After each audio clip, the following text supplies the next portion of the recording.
The pharmacy was quiet that evening. Soft music played in the background. The lights were bright, clean, and cold. Only a few customers walked slowly through the aisles, picking up medicine, soap, and snacks. Near the back of the store stood a black teenage girl. She looked about 16 or 17.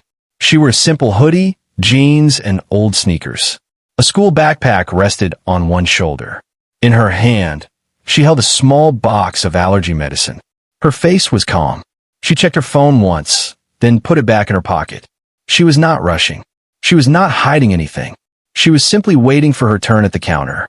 But someone was watching her. From the front door, a police officer had just walked in. His boots made loud sounds against the floor. He scanned the store slowly. His eyes stopped when they landed on the girl. He did not smile. He adjusted his belt and began walking down the aisle, pretending to look at items on the shelf. But his eyes never left her. The girl felt it. She had felt it many times before. That feeling when someone watched her too closely. That feeling when the air around her suddenly changed. She stayed calm. She moved to another aisle, holding the medicine in her hand.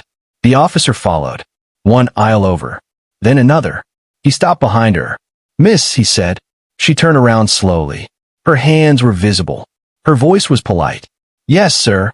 The officer looked at her bag, then at her hoodie, then at her hands. "What's in your backpack?" he asked. "Just my school books," she replied. He did not believe her. "Where did you get that medicine?" he asked. "From that shelf," she said, pointing gently. The officer's eyes narrowed. "I've been watching you," he said. "You've been acting strange." The girl blinked, confused. "I'm sorry, sir. I was just waiting to pay." People nearby stopped moving. A woman near the counter looked over. A man in line turned his head. The music in the store felt louder now. The officer stepped closer. "Open your bag," he ordered. The girl hesitated for 1 second. Not because she was guilty, but because she was scared. Slowly, she took off her backpack and unzipped it. Inside were notebooks, pens, a school lunchbox. Nothing else. The officer frowned. "Where did you hide it?" he asked. "Hide what?" The girl said softly. "The item you stole," he snapped. "I did not steal anything," she said. Her voice was steady, but her hands shook a little. The officer sighed, like he was tired of her already. "I know your type," he said. "Always got excuses." That sentence hung in the air. The girl swallowed. "Sir," she said carefully, "please call my father." That made the officer smile. A short, cold smile. "Your father?" he laughed. "Yeah, I heard that one before." He reached for her wrist. Everything happened fast. Metal clicked. Cold handcuffs closed around her hands. The sound was loud. Too loud. The pharmacy went silent. A woman gasped. Someone whispered, "Oh my God." The girl's phone slipped from her hand and fell to the floor. The screen lit up. The officer did not notice. But the camera would. The phone buzzed. One call. Then another. The girl looked down at it. Her face did not show fear anymore. It showed something else. Control. The officer pulled her forward. "Let's go," he said. "You're coming with me." "But I didn't do anything," she said quietly. He did not answer. As he dragged her toward the door, her phone kept buzzing on the floor. The screen flashed again. A name appeared. The audience could not see it clearly, but the girl did. And for the first time, she spoke with confidence. "He's calling," she said. The officer stopped.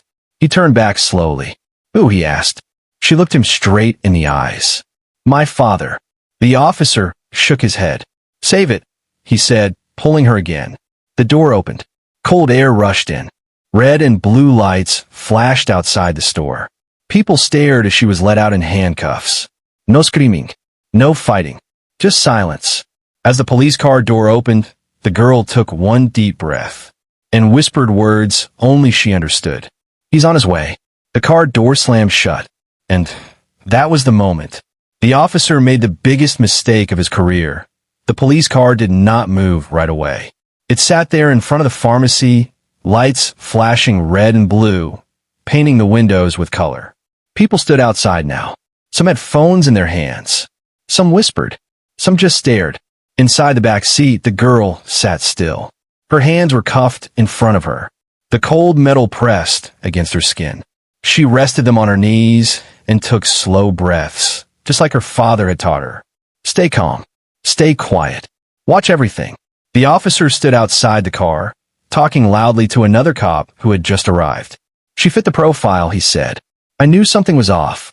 The words hit her ears like stones. She looked down at the floor of the car. There was a small crack near the door. She counted it. 1 line. 2 lines. 3. She did not cry. The door opened. Get out, the officer ordered. She stepped out slowly. A man across the street lifted his phone higher. A woman shook her head. A teenage boy whispered something to his friend. The officer held her arm tight like she might run. She did not. They walked her back into the store. Every step felt heavy. The bright lights inside the pharmacy felt harsher now. The music had stopped. The cashier stood frozen behind the counter. The security guard avoided eye contact. The officer spoke loudly, making sure everyone could hear. This is what happens when you steal, he said. She looked up at him.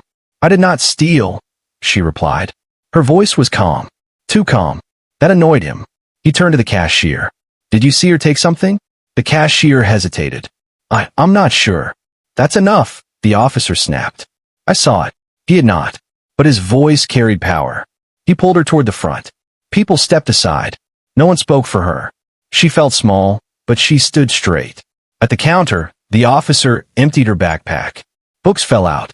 A notebook slid across the counter. A pencil rolled to the floor. Nothing illegal. Nothing stolen. The officer's jaw tightened. Where is it? He asked again. There is nothing, she said. He leaned closer to her face. Stop lying, he whispered. She could smell his breath. Coffee. Anger. She closed her eyes for 1 second. Then she opened them. Please, she said. I want to call my father. The officer laughed again. Louder this time. You kids always say that, he said. You think someone important will save you. He turned to the people watching. Don't worry, he said. I deal with this every day. A woman near the vitamins spoke softly. She looks like a good kid. The officer shot her a sharp look. Ma'am, mind your business. Silence returned. The girl felt her throat tighten, but she swallowed it down. She remembered her father's voice. They will test you. Let them. Outside, rain started to fall. Light it first, then harder. The officer pulled her toward the door again. At the police car, he opened the back door and pushed her inside. Sit, he said. She sat. The door closed. Darkness wrapped around her. Her phone vibrated in her pocket. She looked down. 1 missed call. Then another. Her father. She raised her voice just enough. Sir, she said through the glass. My father is calling me. The officer turned slowly. His face showed no concern. Good, he said. Tell him you should have behaved. He walked away. She watched him in the side mirror as he spoke to someone on the radio. Her phone vibrated again. This time, she answered. Dad, she said softly. There was silence on the other end. Then a calm voice. Are you safe? Yes, she said. But they arrested me. Where are you? She looked around. In front of a pharmacy, she said. On Pine Street. Another pause. I'm coming, he said. She nodded, even though he could not see her. The officer returned. Time's up, he said. We're going to the station. She looked at him. He's on his way, she said. The officer smirked. Good, he replied. He can pick you up after processing. The car started moving. Rain hit the windows harder now. She leaned her head back and closed her eyes. The city lights passed by, slow and blurry. She did not know what would happen next. But she knew one thing. This was not over. And the officer still had no idea who her father really was. The police station smelled like old coffee and wet floors. The officer walked in first, proud and relaxed, like he had done this 100 times before. He held the girl by the arm, not tight enough to hurt, but firm enough to show control. She walked beside him, quiet, calm. Her head was high. Other officers looked up as they passed. One officer smirked. Another nodded. The arresting officer spoke loudly, making sure everyone heard. Caught her stealing from a pharmacy, he said. Another one thinking rules don't apply. The girl said nothing. She sat on a metal bench near the wall. The cuff stayed on. The bench was cold. The room was loud. Phones ringing, keyboards clicking, radios talking over each other. The officer dropped the report on the desk. She was acting nervous, he said. Kept moving around. Classic behavior. The desk officer glanced at the girl. She looks calm to me, he said. The arresting officer waved his hand. They all do it first. He leaned back in his chair and stretched. Another officer walked by and laughed. Easy arrest. The arresting officer smiled. Easiest one tonight. The girl watched him closely. She noticed how comfortable he was. How sure, like he had already won. She spoke softly. Sir, may I please remove the cuffs? They hurt. He didn't even look at her. Not until I'm done, he said. She nodded and stayed quiet. The officer typed fast, not reading carefully. He checked boxes. He wrote short notes. Outside the small window, the rain continued to fall. The officer took a sip of coffee and made a face. Cold, he muttered. He turned to the girl again. What's your name? She told him. He typed it. Address. She gave it. Parents. My father, she said. He paused. What about him? I want to call him, she said again. He leaned forward, resting his elbows on the desk. You should have thought about that before stealing, he said. I did not steal, she replied. Her voice was steady. That annoyed him again. He stood up suddenly. Listen, he said. I've been doing this job a long time. I know lies when I hear them. She met his eyes. I'm not lying. The room went quiet for a moment. Then the radio crackled. Unit 12, status update. The officer picked it up. Suspect in custody, he said. Processing now. He placed the radio down and smiled. There, he said. All official. The girl felt the weight of the word suspect. She shifted slightly on the bench. Her phone buzzed again in her pocket. She looked up. Sir, she said, my father is calling. The officer sighed loudly. Fine, he said. One call. He unlocked the cuffs enough for her to move her hands. She took out her phone. The screen showed multiple missed calls. She pressed one. Dad, she said. This time, her voice was strong. I'm at the police station. The officer watched her closely, arms crossed. She listened. Yes. Pause. Yes, I'm okay. Another pause. I didn't do anything. The officer rolled his eyes. Wrap it up, he said. She ended the call. He's coming, she said. The officer laughed. Good, he replied. He can sit in the waiting area like everyone else. He returned to his desk and kept typing. Another officer walked over. Everything good? He asked. Yeah, the arresting officer said. Just another kid playing innocent. The girl heard every word. She felt something change inside her. Not fear, not anger. Certainty. She knew her father. She knew how calm he stayed in moments like this. And she knew what happened when he arrived. The officer finished the report and stood up. All right, he said. You're staying here until we sort this out. He walked away confident. Too confident. The girl looked at the door. She imagined her father walking through it. Not shouting. Not rushing. Just walking. The clock on the wall ticked loudly. Each second felt heavier. The officer leaned back in a chair across the room, joking with others. He had no idea that every word he typed, every box he checked, every smile he shared, was about to be examined and judged by the one person he never expected. The office was quiet. Too quiet. High above the city, in a building made of glass and steel, a man stood near a wide window. Rain slid slowly down the glass. Below him, traffic moved like small lights in the dark. The man was the girl's father. He was tall, well-dressed, and calm. His suit was simple, not flashy. His phone rested in his hand, still warm from the call. He did not shout. He did not curse. He did not panic. He listened. When the call ended, he stood still for a long moment. His face showed no anger, but his eyes told a deeper story. He had seen this before. Too many times. He turned away from the window. Cancel my next meeting, he said. His assistant looked up surprised. Sir, my daughter is at a police station, he said calmly. She was arrested. The assistant froze for half a second. Yes, sir, she said, already moving. The man walked to his desk. He placed his phone down gently. Then he picked up another phone. This one was not for family.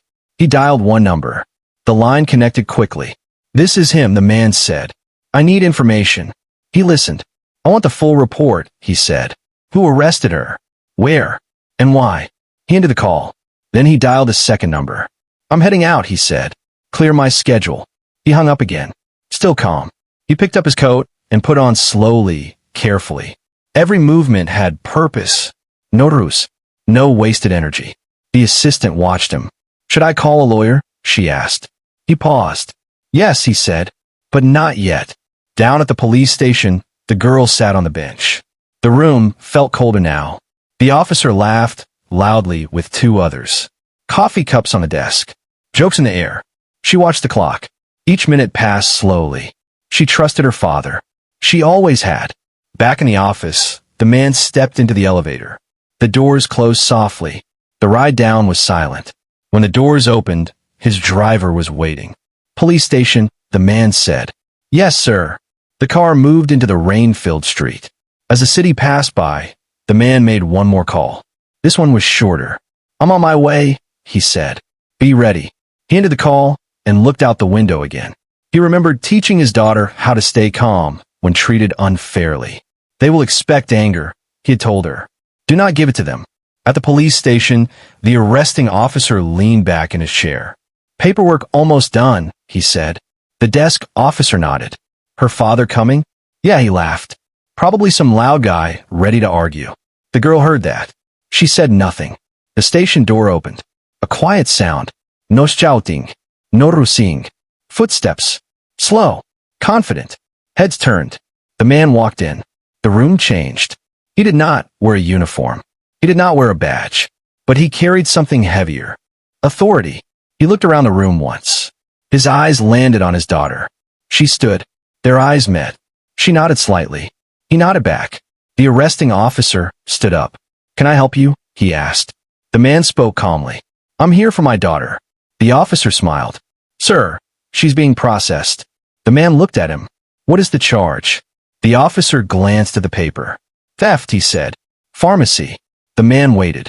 "That's it?" he asked. The officer frowned. "That's enough." The man reached into his pocket. He did not pull out money. He did not pull out anger. He pulled out his phone and placed it gently on the desk.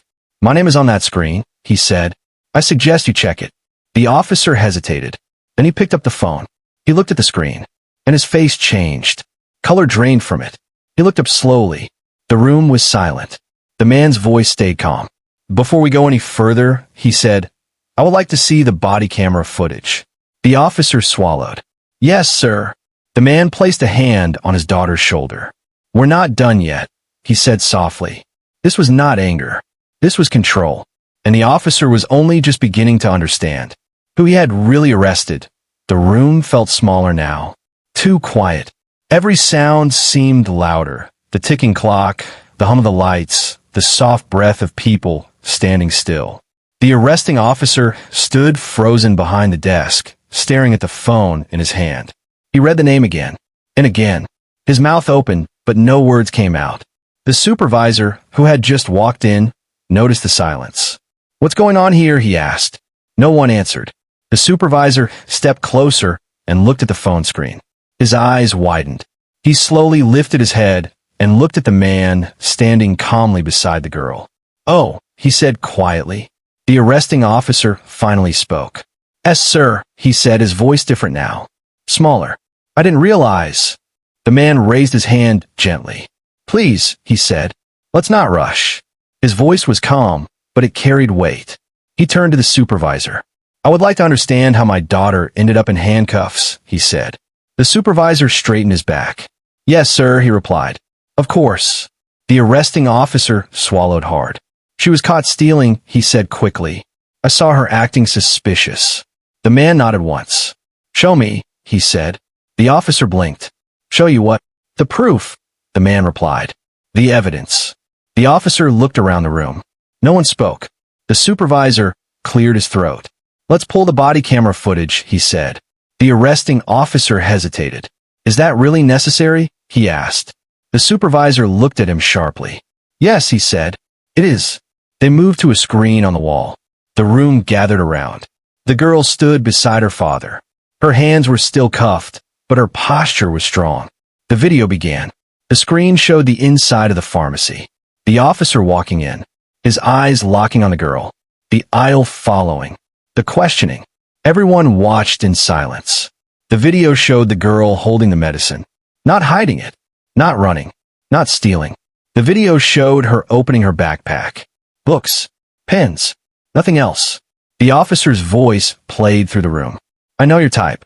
The words hung heavy in the air. The girl closed her eyes for a moment. Her father did not look away. The video continued. The handcuffs. The people staring. The phone falling to the floor. The missed calls. When the video ended, the screen went black. Silence filled the room again. The supervisor turned slowly. Is there any footage of her stealing? He asked. The arresting officer shook his head. No, sir. Any witness? No, sir. Any item found on her? No, sir. The supervisor took a deep breath. Then why was she arrested? The officer's face turned red. I thought. That's not an answer, the supervisor said. The man finally spoke again. May I say something? He asked calmly. Everyone nodded. He looked at the officer. You assumed my daughter was guilty, he said. You did not ask questions. You did not listen. You decided. The officer stared at the floor. The man turned to the supervisor. My daughter has never been in trouble, he said. She is a student. She is respectful. And tonight, she was humiliated. The supervisor nodded slowly. Understand, he said. The man looked back at the officer one last time. Do you know who I am? He asked. The officer shook his head. The man spoke clearly. I'm your boss's boss. The words landed like thunder. The officer's knees felt weak. I oversee this department, the man continued. And tonight, you arrested my daughter without cause. The supervisor's face went pale. I was not informed, he said quickly. That will be addressed, the man replied. He placed a hand on his daughter's shoulder. Remove the cuffs, he said. Immediately, the supervisor nodded. Yes, right now. The cuffs were unlocked. The metal fell away. The girl rubbed her wrists slowly.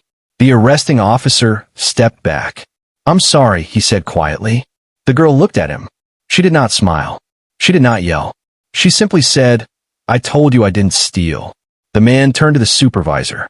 This is not finished, he said. But tonight, we leave. The supervisor nodded again. Yes, sir. As they walked toward the door, the arresting officer stood frozen, realizing something too late.